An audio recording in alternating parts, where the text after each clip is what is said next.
Hello, fellow Star Wars fans. My name is Starrapter. Welcome back to the channel. This is my review of the Audible Audiobook Exclusive Padawan's Pride, written by Bryan K. Miller, narrated by Kevin Kemp. This is from Disney Lucasfilm Press, and it is aimed at the middle grade audience. This comes in at just under 4 hours long. So, real quick, before I get started, I just have a gripe with the release of this audiobook.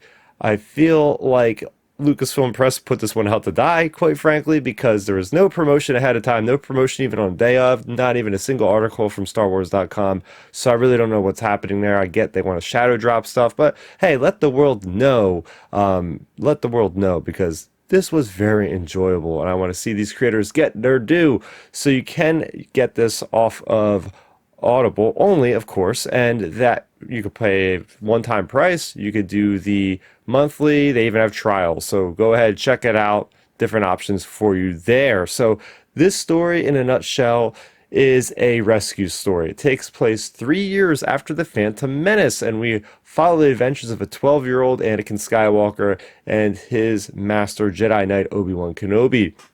They have to respond to a person gone missing. A security guard, a spy for the Senate, has gone missing, thanks to some pirates. And the only way they can get in there without alerting the pirates is if they put Anakin in the place, infiltrating as a pod racer. So it is all about Anakin going back to his old days of being a pod racer once again, to kind of sneak in there and rescue this spy. So getting into the things that I really enjoyed about this audiobook is, first and foremost, the focus on pod racing. I think Bryan did a great job with really diving in deep, more so than any other book or any other Star Wars publishing material, to really get into the nitty-gritty of pod racing. I feel like he probably did a lot of research on NASCAR. There's like some drifting, different things going on, and Anakin using the Force, using that to, try to get the upper edge on the competition. But it totally gave me this Point Break, Keanu Reeves infiltrating the surfer bank robbers in that old movie. Like, this gave me those vibes in a Star Wars way. It's the best way possible. And seeing Anakin undercover was really cool, was really, really neat. And it's interesting because he has to fit in, and no one has to identify him because they already know him from winning the Boonta Eve Classic on Tatooine in Maz Hasba. So he has to wear this environmental suit, which basically foreshadows what he's going to be doing later on in life with the Darth Vader suit. Whatever thing from like eating like this protein paste through tubes throughout the suit, to modulating his voice, to having him breathe similarly to Darth Vader, I would imagine. So really cool stuff there.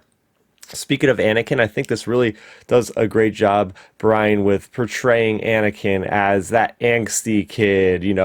He's headstrong. This is why Yoda didn't want him to start as a Jedi, because he was already too old. He already has all these different ideas. He's rambunctious. He's tired of waiting around the Jedi Temple. He wants to do stuff. So you really get to see that Anakin that we haven't really explored a lot in this era between the Phantom Menace and Attack of the Clones. So I do like the emphasis on this, not dealing with the Trade Federation, not dealing obviously with the Separatists yet. We are dealing with the pirates and the scum and villainy of the Star Wars galaxy. The Pikes are mentioned, the Hutts are mentioned.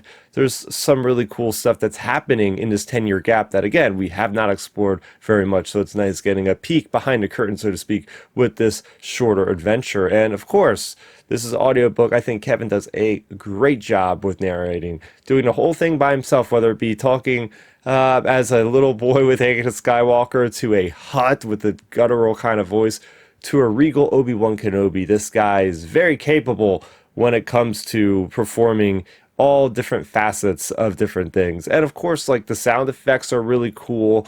A negative for me is, I don't know why, Lucasfilm, Disney Press, they can't use official Star Wars music. I feel like this is right in the prequel era. I should have been hearing a lot of really cool stuff like Duel of Fates and different things, especially with pod racing. I mean, come on. And it just needed more Obi-Wan and more Anakin together. There's basically separated for the most part, and I really would have liked to see an adventure of them going back and forth. So with that being said, I will recommend Padawan's Pride. Go ahead, listen to it, download it, support these guys. Again, I feel like Lucasfilm is not giving these guys a fair point here with the promotion of this really enjoyable, entertaining Star Wars audiobook adventure. And I do hope that they do more of this because I really would like to see more content in this realm. I believe this is the first time Disney Lucasfilm Press has done this. We have plenty from Penguin Random House and Del Rey and all that with the adult stuff. But yeah, I think it would be really cool. You see a lot of different IP now doing podcasts, having weekly 45 minute kind of podcast released every week for a serialized story. I think Star Wars should start getting into that, and this stuff is a way low cost compared to a video game or a live action series or a movie, of course. So there's a lot of untapped potential, and hopefully we get more adventures. I would love to see, every 3 or 4 months another Obi-Wan and Anakin story like this, for instance. It's very quick. I listened to this over the course of one day, but there's a lot of fun stuff to get out of this. So there you go. That's my review for Star Wars Padawan's Pride. What did you think? Are you going to pick this one up? Let me know in the comment section down below. For more on Star Wars, you're already in the right place. Make sure you go ahead and subscribe to the channel. Hit that like button. That way, we spread the positivity of Star Wars around. That's going to do it for me, Starrapter. Thank you so much for watching, and may the Force be with you always. Thanks for checking out the video. Please hit that thumbs up symbol. It helps me know that I'm making content that you guys enjoy. And if you enjoyed this video, I also include 2 videos down below you guys should check out. And please consider subscribing to this channel. It helps support me, and it notifies you guys of when I get new videos up on the channel. You can also contact me on Twitter, Facebook, and Instagram at Starrapter.